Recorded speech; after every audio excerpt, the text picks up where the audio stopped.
Hello and welcome back to Your New Grow. Today, as I've mentioned, we've got a very special announcement. So if you just stay tuned to this video a bit later on, I'll show you what it's all about. I'm so super excited. First thing first though, you probably noticed last week that this greenhouse looks like a mess.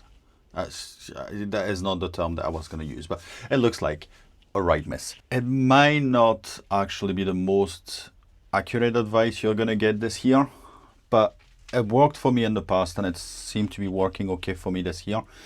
So I keep doing it. So when I get towards the end of the season, so we're actually the 20th of September. A few days ago, we were really close to a freezing point. Actually, not far from here, we've had frost a week ago. So I'm starting to freak out that my tomatoes will get damaged. So what I do when I get to that point of the year is I usually just stress them out. I've got a lot of green tomatoes, and instead of just continuing with the process of feeding, of watering, of cutting back and all that stuff, I just basically just stop looking at them, disconnect the water and everything, and just let nature do. I would not advise doing this if you've got nice big juicy tomato. If I had a tomato like that, I would be really happy, but nice big tomatoes, because they might end up splitting. In my case, with the cherry tomatoes, it seemed to be okay. I've got a few casualties, but in general, it seemed to be okay. So what I do is I stop watering, so it just basically kills the plant, and whatever's left of energy, in my mind, does it work like that? I'm not sure. But in my mind, that burst of energy that's left, that pocket of energy that's left in the ground, then get distributed to the plant where it's needed, which is the fruits, because the plant produce fruits because they're seeds, and the seeds will produce the next generation. See where I'm going with that? So the first job for today is to actually take all the tomatoes out of here, and then it will be time to take all this down already. I mean, it feels like I've just put all this up, all the strings and everything, just yesterday, and summer's gone. Right, so there you go. As you can see, this is pretty pathetic. It looks awful. It's all dead. But we've got, see this bunch here, all this, they were literally all green about a week ago. And some of them are actually a bit too ripe. But yeah, I've let everything go like that. So it's now time to harvest. We'll strip all this down afterwards, clear the pots, put the compost aside, which I'm going to reuse for potatoes. Look at those amazing, I'm going to put that in the pocket, it's amazing black moon. Just gorgeous, this just bit of red like that. Super. So yeah, those ones I'm just going to harvest them like that. They're going to hold themselves a little better. That being said, I'm not exactly sure what I'm actually going to do with them. I was considering to not really pickle them, because I don't like pickle, but you know, to can them somehow. I'm not exactly sure, because those ones are meant to be eaten like fresh, you know. So I don't know if I can use them to make a passata the same way that those ones I could use them, but I don't have enough to make a passata or a tomato puree or something like that. So I'm not too sure.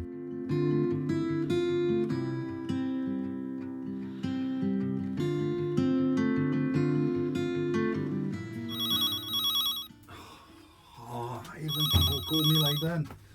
What's that? Hello. Oh. What's that? Hello. Who's that? Eli? Guy, hello. Fever. What you doing just now? I'm actually in the middle of filming. I'm just cutting back my tomatoes, I'm sure that's the same that you do, preparing for next spring. Cool.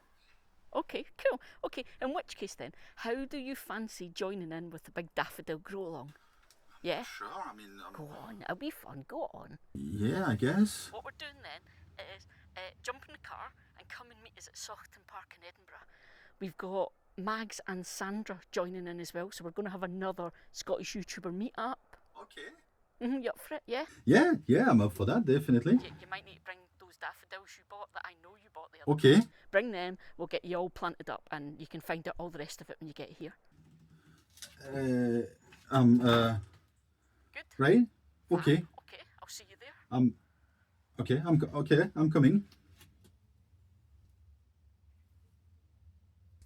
Well, folks, I guess yeah, the tomatoes will have to wait another few days. Obviously, you've heard the news.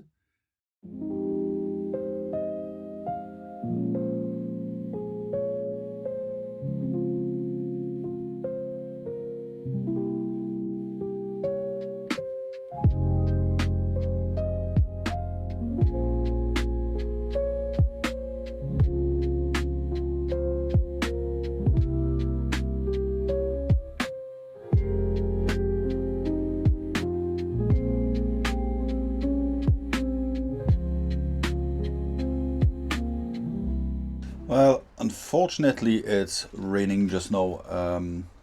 I wasn't expecting rain until about 6 o'clock, so that might change slightly the program, especially in terms of filming. So I've got a few bits and pieces to do in here, but first, let me fill you in on what happened yesterday. So the last of the tomatoes have been picked up in the greenhouse off camera. I'll show you the results. I've not actually weighed them yet, so I'm not exactly sure what quantity I've got. The only thing that I can say is I've got slightly more green and greenish fruits than I expected. I thought that, obviously I knew the green one is very easy to see, the red one is very easy to see, but I thought that the one in between I had mostly like reddish one, but they tend to be more greenish, unfortunately. So I think I'm gonna have to definitely do a bigger green chutney with them, but that's fine, they're gonna be used anyway, so that's the most important. But later on in the video we will be looking at this together, and I will be showing you what I've got and then try to cut a few so I can show you what they look like and do a quick review. It's not going to be a full review, it will be later on in the season for all this. I'll actually do an episode specifically on what I've grown this year, what worked, what didn't, and what I'm planning to do for next year. I'll tell you all about it a bit later in the video, and certainly a lot more probably in a month's time when it will be time to start ordering the seeds for next year. Just to give you a rough idea of what to expect in the next few vlogs, obviously clearing the plot is one big one. I'm going to be moving the strawberries as well. I've been mentioning this, it's the right time now. The strawberries will be pulled out. I'm going to try to move the shrubs and the other plants that I've got there and relocate them properly. I need to increase slightly the size of this area, and yeah, I need to rework around this, so I'm hoping to get this done before the frost. So it's not going to be in the next couple of vlogs, but it certainly will be before mid-November. And while we're talking about flowers, obviously I also have the wildflower meadow, the wildflower area, the wildings, which I need to populate now. Obviously it's been raining enough, so it should be good. I've actually not had a look at all since I've done it, so I need to go and have a look, make sure nothing funky is growing in there. But if everything goes well, then probably next week or the week after should be the good time to start planting in there. I will obviously wait until the seeds have been delivered to the winner as well, so I know that they can, if they want to follow along with me, they can follow along with me at the same time, really. And if you want to follow along with me, well, now is the time to get your mix, if you've not won, and now is the time to get your mix of seeds. And if you're looking for tips on what seeds to use, if you want to make your own mix, you could very much go and buy a ready mix, but if you want to make your own mix, somewhere up there I'm going to put the video just now for you, which will show you. Obviously the competition is closed now, so no point to comment with your name or name for the wildflower, but somewhere up here I'll put the video that you can follow along to make your own mix of seeds. Then obviously I've got another bay to build. I've got the pallets here with me, so I probably will be doing this today, to be fair. But obviously in the next few weeks I need to move the bin or the bay that's already built. I keep calling it bin, but the bay that's built just now, I need to move it slightly, like maybe 3 or 4 inches forward and like more towards the plot and further away from the path, just because I don't know if I mentioned this. I think I may have mentioned this last week, but I will be doing a bit of a fence around it out of weaving wood, very natural looking, just to hide away a bit the look that's very paletty, if I can say so. So I just want to hide this away a bit better, but I need to give myself just this much room to start. There's going to be a lot of work as well being done at the table or on the desk, to start preparing for next year, ordering seeds, working out the floor plan, the layout of the greenhouse that I'm aiming for. I'm talking about the new greenhouse, by the way, here, you know, the 2-section greenhouse that I'm going for, and also the plot on its own. So yeah, quite busy for the next wee while. And as if it wasn't enough, obviously I'm gonna be joining Eli and Kate, as well as Sandra and Mags, on this new adventure. I think I can call that an adventure because it's genuinely brand new, uncharted territory for me. I'm sure I'm going to be learning very interesting new skills along the way, on obviously growing daffodils. For me, I just shove them in the ground 3 times the depth. Job done. This one is all about controlling, and that's going to be an interesting challenge. All in all, this will really take the channel well and over the winter period and even the early spring, no problem, which is great. I've got a massive, absolutely massive Google Keep list of things that I need to make sure to include in the video and things that I need to do as well, because I'm honestly getting a bit lost at time. But on top of that, next year is the first full season on plot 14, which means that I can finally roll out my plans. They will change a bit, but the plans that I had for plot 11. But for this, I need to prepare my season. And to do this, well, I've got this. So this will be a bit of advertisement, guys. I'm really sorry, but I'm super excited. This book has been in the pipes for a very long time. I've been thinking about this for ages, and yeah, that was the big project, and it's finally out. It's here, it's in my hand. I will show you a bit more in details, but all this is basically the many pieces of paper, spreadsheets and Google Keeps and voice notes and everything that I'm keeping to try to keep track of what's happening on my plot and have a clear direction for the season. Because you know yourself, you plant something or you buy some seeds was the idea of planting them at a certain space, but by the time you have to plant them, you forgot where you wanted to put them, or you've got something in its place. You can't remember why you on earth you decided to plant this or that, or you bought too much of something.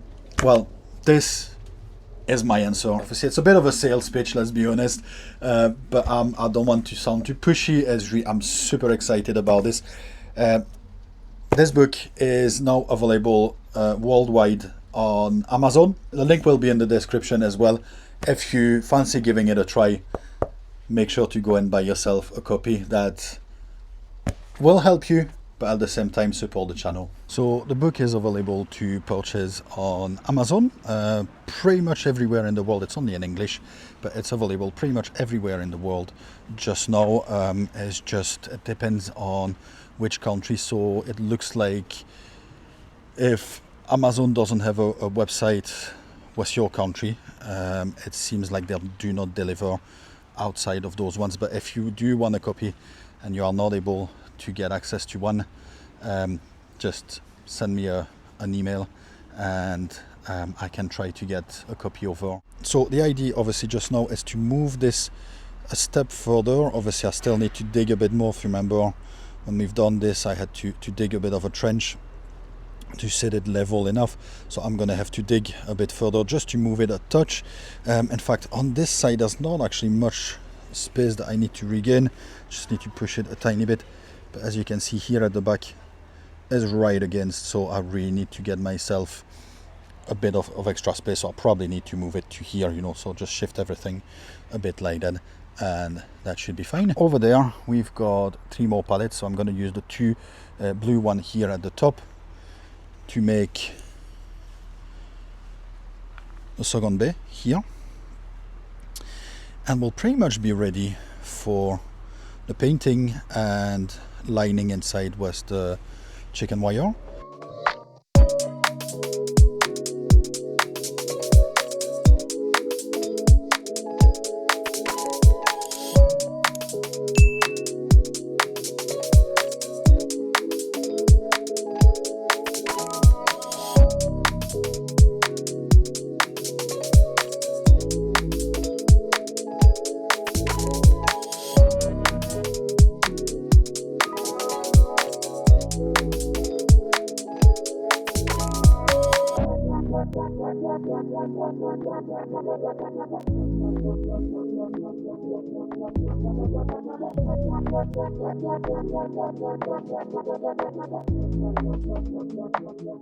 Well, that actually was a lot harder than I expected, but I've made it. As you can see, it's looking good. Actually, it looks better, well, slightly better in person. I'm super sweaty, sorry about that. I've realized when I was putting the first blue palette, well, first of all, I was planning to put it right against the path, so obviously moving it, I don't know, let's say half a foot there. Further, obviously I'm losing half a foot on the other side, but I realized when I was putting the blue palette that when I've actually worked out the size for this area, the pallets I was going to go for were, well, I was going to go for those pallets, but I was going to put them the other way around. So those ones are rectangular, they're 1.2 meter by 1 meter or 98 centimeters, something like that. And I was going to put them, rather than this way, I was going to put them, oh man, that's dirty, this way. But obviously I've put them the other way around because I thought it's going to give me bigger bays. But this, plus moving the things about, means that I don't leave myself much space for a leaf mold here. So I might need to reconsider this one because it's not really gonna work in here. Anyway, I need to work this out because yeah, it's not gonna work there. So what I'm thinking is I might just put a few wildflower. Obviously you probably noticed I've removed the slabs. I've also had to remove the edging and the step because, and that's why I'm particularly tired. I wasn't planning to do this. And by the way, I've not seen the footage yet, obviously, but I'm assuming that a few of you are probably cringing at seeing me in my flip-flop or my sliders, my you call that, my Crocs, and shorts, no glove, nothing at all doing this. Do not do this at home, kids. That is very, very stupid. I mean, if I had used a bit of common sense, I would have just left it there, get properly dressed, and then come back and do it. But I'm just on a very tight schedule. I'm here. I've been here for about an hour and a half before, I was here for about an hour and a half before I get started because this rain just wasn't stopping, and I was hoping that would shift away. And there you go. That's exactly what I'm talking about. Look at this. So I've just put my foot on top of the concrete edging, and this bit fell on my foot. So yeah, that's fine. I just had time to curl my toes, so it didn't actually crush my foot. But yeah, that's exactly what I'm talking about. Doing that kind of work at the Allotment or anywhere, to be fair, I always wear my safety boots, my steel toe cap. So yeah, that's very stupid. Where was I? Yes, so not enough space for the leaf mold, which really annoys me, to be fair. I really want a leaf mold cage in here, so I just need to work it out how I'm gonna do this. That's frustrating, but In other news, obviously I've removed that step. I've removed the blocks which I was meant to remove, or the bricks which I was meant to remove anyway. I've removed that step which I was meant to remove anyway. But I've also managed to remove that metal post which was waiting to give me tetanus. So I've managed to get that one out. That was well and truly in. I think there's actually concrete underneath, but it's so crumbly, it's so old that the concrete just broke. I managed to break it around. I'm not going to worry about what's underneath because it's deep down. It's probably, I mean, it's been done properly. It's, yeah, at least 2 foot down. So I'm not going to worry about this. There was also another metal post. I don't know. Let me show you around what it looks like just now, so you can appreciate the work. I don't know if there's really much to appreciate anyway, but as you can see, I've moved this a bit further away, so I've got plenty of space there, and I will redo this edging at some point as well, by the way, once I'll do the patio, once I'll know roughly the level, and if I can take this away, I'll work on this, and this will be done nice and neat. It's not going to be patchy like that, so it's going to be looking a lot better. Looks very industrial, but it's done. So obviously that slab here needs to be removed, and I'll just backfill from, you know, wherever, just to fill up a bit in here. I might just need to put a wee edging bit in here, or a wee gravel board or something like that. I'll see what I'm gonna do. I could potentially use the step and put it in here because it's essentially the same size, I think, but this will be for later. But I'll put something just to keep the soil from falling further away. But this is what it looks like from the back. So again, as you can see, I've moved everything, well, see, this one's been built after, but I've moved everything away from the edging. So each bay is filled up to the max, which is never really going to be filled up to the max, but it's roughly 1.2 cubic meter, so just over a ton. So I'm assuming once it's all filled up, I could potentially be producing, give or take, about, let's say, half a ton to 3/4 of a ton per bay.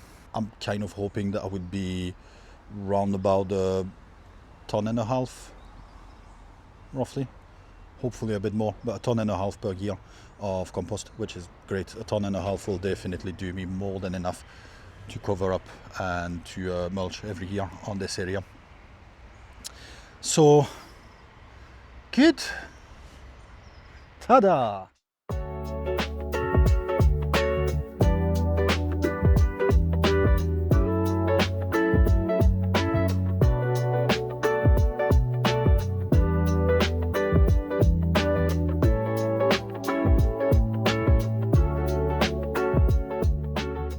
We are now back here in the greenhouse. Just to recap, so obviously I've mentioned that I've picked up the rest of the tomatoes.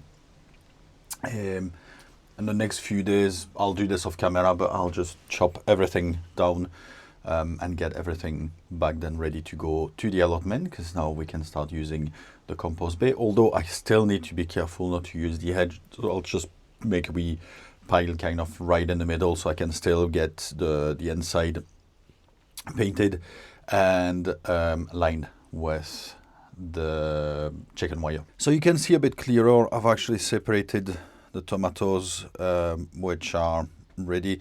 I've left all the greens and all the almost red together, but as you can see, this is a lot more than I expected. This is full, this is almost full, but realistically that's not actually too bad. These are the leftover, by the way, so I've already harvested tomatoes as I was going, so these are really what's left on the plant that's still usable. I've left all the tiny wee ones. Obviously, as you can see, there's some really small ones, but there's even smaller ones than that. I've not even taken them off the plant. These will go in the compost, whether they're red, green, or almost red, it doesn't matter. Right, so just to give you an idea of what we've got in here. So fortunately, although I said this is what's left, these two are the only Burpees Long Keeper that I've had. They're not the full size either. The reason is I've never actually transplanted them, so they're still in their 3-liter pot. And here, so entirely my fault. They started producing, so I just left them. But I've got a few green one, but I only have 2 which are ready. I've not even tried them, so that will be a way to see what they're like. And here we have the pink bumblebee, which I'm not sure if you can see. Yeah, it's kind of marbled. It's hard to see, but it's kind of marbled. It's not as pronounced as I was expecting, and in fact I really struggle to see the difference. Well, I can kind of see the difference now between those two, but when I was pulling them off, I wasn't too sure which one were the Riesentraub and which one were the burpees. What I found is not the burpees, sorry, the pink bumblebee. What I found is looking around the wee star shape there at the base at the tail, I can see a bit more marbling in here. I don't know if you can see it, it's just can't really see on the camera while I'm filming. So anyway, this is what I've got left. As I've just mentioned, those are the leftover from the Riesentraub, which are obviously red cherries. Then we have the superb, oh, they are gorgeous. Honestly, it just doesn't do it justice on the camera. From what I can see, it's just the deep black and deep red like this. It's just, oh, it's beautiful. So those ones are the Black Moon. And then here we have the leftover of the outdoor tomatoes, the Cherry Fall. It's not the success that I expected. I've picked up a few along the way, but I've actually lost a few, and they're actually all over the ground, because I don't know if it's meant to be, but the stem is, or the tail is really fragile, and they broke really, really easily. And when they were almost ready, they just fell off the plant, and yeah, just I've lost a few like that. But anyway, right, so what I thought we could do is I'm gonna show you, I'm gonna cut them. I've got the knife here with me. I'm gonna cut just pretty much one of each, just to show you what they're like. Obviously we'll start with the one that I've not tried myself, which is the Burpees Longkeeper. So let's just give it a slice along. This is definitely this is more like the Roma, so the skin peels off already. A lot of flesh, yeah, it's lovely. So those ones, my idea was to use them to turn them into a passata and tomato paste and so on. Obviously with 2, it's not that great. The smell is just, oh, that's amazing.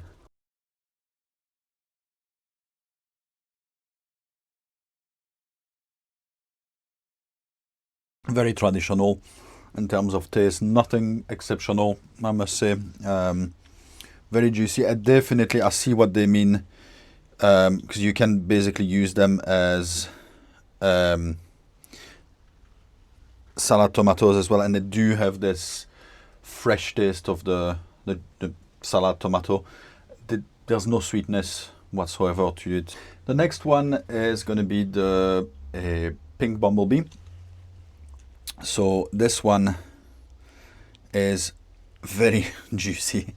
This is exactly what I was expecting. So this one is very, very juicy, very nice colors inside, very nice, a very nice cherry tomato, salad tomato, definitely those ones.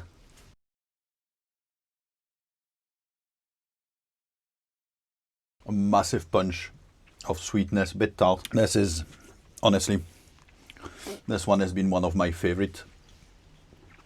Unfortunately, it doesn't produce much, but it's been definitely one of my favorite. Then we have Riesentraub. So Riesentraub here, they are very small couple. Literally, this is one of the biggest one I've had of them all. Otherwise, they are quite small cherry tomatoes. I don't think I would do them again. You can see quite a lot of flesh inside.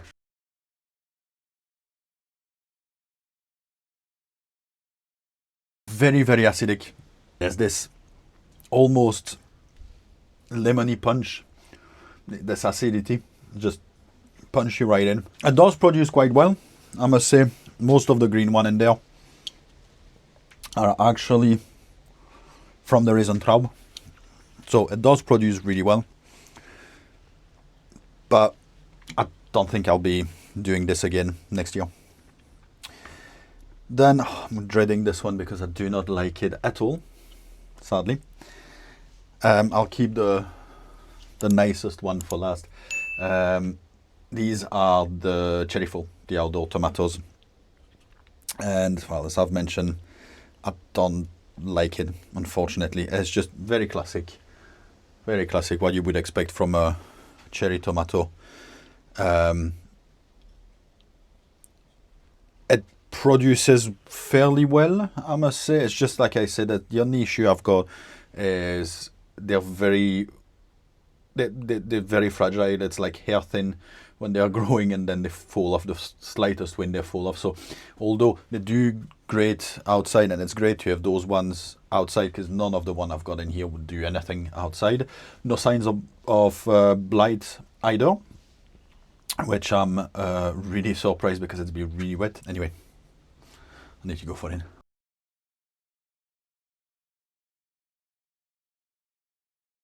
Very sweet. Very sweet, very bitter. It's not awful, but I don't know. I just don't really like it. It's a bit punchy for me. And last but not least, we have the beautiful. Even just for the look, I would just grow this one over and over again. This is a beautiful tomato. I'll try to put it down. There you go. So look at this. This is just cracking colors. That's the black going right into the flesh.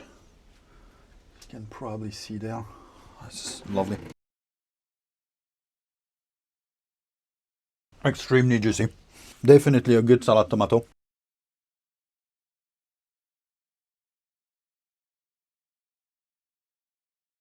It's really juicy, it's really fresh.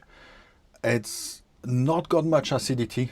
It's got a hint of sugar in it. So it's just very, very well balanced. I'm just really in love, and the color is just super. I mean, look at this again. This is just absolutely amazing. Honestly, I cannot stop raving about this one. And the production was phenomenal. Next week, obviously, it will be a lot about the daffodils and the bulb show.